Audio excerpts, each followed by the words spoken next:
What's up, boys and girls? This is Spit Logic, and today is story time. I want to just tell this story and just kind of get this off of my chest. So here we go. So this was at least 20 years ago. I was rolling with this crew and we were making music. We were doing hip hop. This was around the time like there was a kind of a split between kind of mainstream rap. Rap was starting to go mainstream, and then this resurgence of underground hip hop. And of course, I fell under the underground hip hop genre. We were going around a lot of places, doing a lot of, spots, doing shows, meeting people, meeting groups. I also had a job, an actual job that I was doing while I was pursuing music. I was working at a restaurant at the time. And throughout this time, throughout this resurgence, you meet a lot of different people. And one guy that I worked with at the restaurant, we just started talking. And, when you talk to somebody about music and they start naming artists and you start going down the line, for me, I start off soft with something like Wu-Tang or Black Star, and then you start going into like underground hip hop, right? And we gelled. We were on the same page, had the same interests, and in particular, we also had this love for lyrics and lyricism. So we talked, and he was a white guy. To me, that didn't really mean much. Didn't mean anything to me. Really, it was this love for hip hop. But of course, back in that time, there wasn't a lot of white people into rap music, into hip hop music, especially in the South where I'm from. So it was an interesting dynamic. We became good friends, bonded under the banner of underground hip hop. So this love for lyricism, we would talk about different artists, different lyrics, and we would say, like, this is the greatest verse of all time. No, this is the best lyrics of all time. And I remember distinctly, I said the greatest punchline at the time. The greatest punchline was KRS-One when he said, "No one is new to this or new to Chris. In hip hop's atomic structure, I am the nucleus." At the time, to me, that was bar none the number one punchline in hip hop.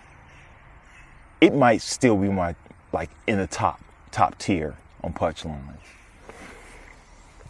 And he came back to me with a lyric using the N-word in it.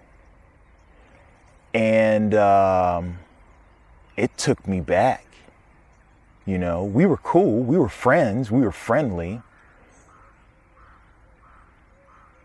But that was just a violation, in my opinion. And I didn't say anything about it the first time he did it. Fast forward, we're still talking, we're still buddies, and we're talking about hip hop again.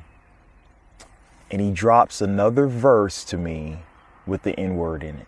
And he says it. He says it to me to my face. And for me, I told myself I need to just nip this in the bud. And I was like, hey man, why do you keep saying that?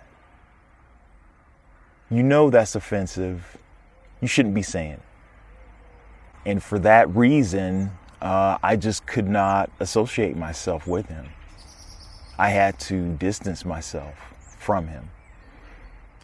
And it's weird because when you're in the same circle of people of a common interest, you're still going to see each other. You're still going to be around each other in the same spots, the same locations.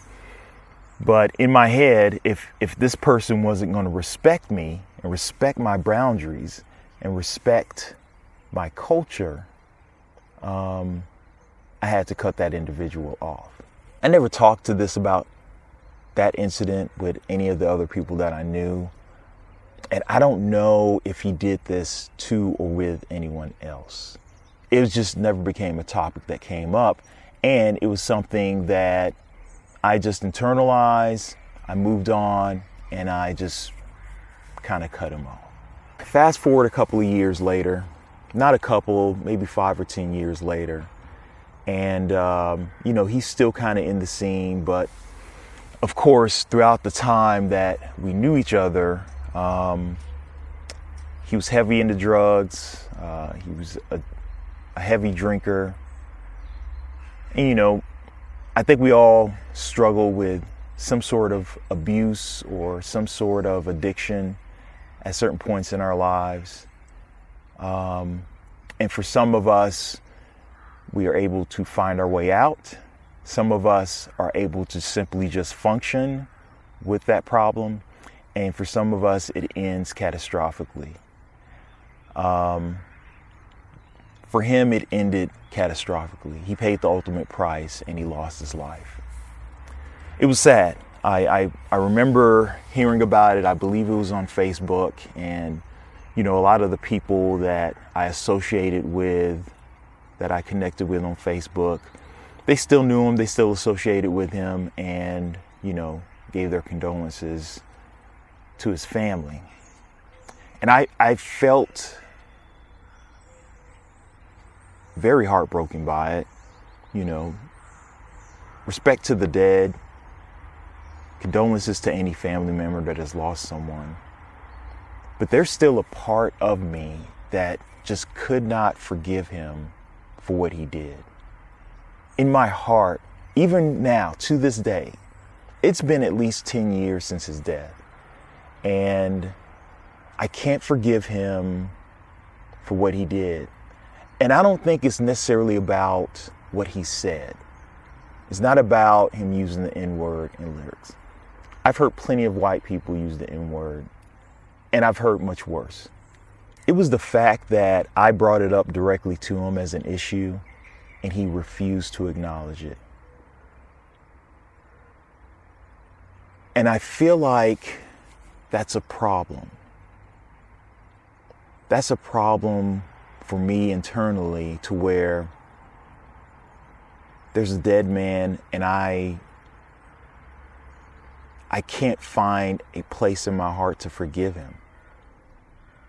There's someone who has lost someone, and all I can recount is my personal feelings towards him using a racial slur, which is prominent in hip hop, prominent in lyrics. Everybody does it. Everybody says it. I will say this, I used to use the word a lot back then as well. And that experience with him actually changed my perception of using the word, and I stopped using it. I had it in lyrics. I stopped using it in lyrics. I stopped using it in freestyles. I stopped using it in everyday talk. I don't say the word. To me, that word is blasphemous for me to use. And I don't know. I still find a hard time forgiving him. But let me know what you think. Is there someone who has done you so wrong that you can't forgive them, that it is unforgivable? Is there something that someone has done to you or done to someone else that you think is just beyond redemption for that individual? Let me know in the comments. Let me know what you think. Again, I appreciate the view. I appreciate the listen. And until next time, peace.